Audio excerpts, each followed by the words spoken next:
এটা ছিল আমাদের আমাদিবাজারের যজ্ঞের ভিডিও।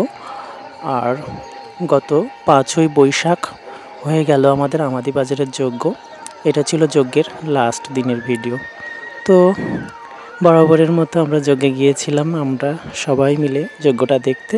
আর যেহেতু আমাদের আমাদিবাজারের যজ্ঞের পরপরই আবার আমাদের মন্দিরের যজ্ঞ শুরু হয়, কালী মন্দিরের যজ্ঞ, তার একটা প্রসেসিং আছে, সেটার কার্যক্রম চলছে। আর আপনাদের সাথে বলে রাখি, বেশ কিছুদিন যাবৎ কিন্তু আমি কোনো ভয়েস ওভার ভিডিও করছি না। আমি খুবই ব্যস্ত। আর ব্যস্ত থাকার একটাই কারণ, যেহেতু আমাদের মন্দিরের যজ্ঞ, এখানে আমরা কমিটিতে আছি সদস্য হিসাবে। আমাদের কাজ তো থাকবে, নিজেদের যজ্ঞের কাজ তো অবশ্যই রয়েছে।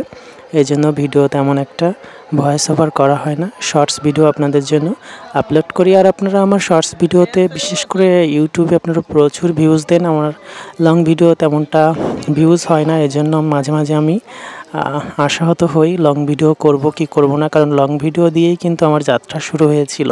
সেক্ষেত্রে এখন দেখি শর্টস ভিডিওতে প্রচুর ভিউজ আসে। তো আপনারা চেষ্টা করবেন আমার সব ভিডিওগুলো দেখার। আর যেহেতু আমরা যজ্ঞে গিয়েছিলাম, কিছু কেনাকাটা করতে হবে। দিয়ামণিকে একটা গরু কিনে দেওয়া হয়েছিল, গরুর বাছুর সহ গরু। আর আপনারা বলবেন এটা কোন জাতের গরু হতে পারে। আর আমাদের প্রান্ত সোনার জন্য একটা ঠেলা গাড়ি কিনেছিলাম, এবং তার সাথে একটা ঝুড়িও ছিল, আবার একটা কোদালও ছিল। অনেক কিউট একটা খেলনা। তো খেলনাটা আমার ভালো লাগছিল, এই জন্য ওর জন্য কিনে রাখছিলাম। তো অনেক খাওয়া দাওয়া করেছি, আর খাওয়া দাওয়ার ভিডিও তো প্রচুর আমি দেই, এই জন্য খাওয়া দাওয়ার ভিডিও ফুটেজ আর নেইনি। লাস্ট আমরা পান টান খেয়ে, কুমারেশ আবার বলছিল একটু জুস খাওয়ার জন্য, তো জুস খাওয়ার জন্য বসেছিলাম। তো ছোটো করে ভিডিওটি কেমন লাগলো অবশ্যই জানাবেন। টাটা।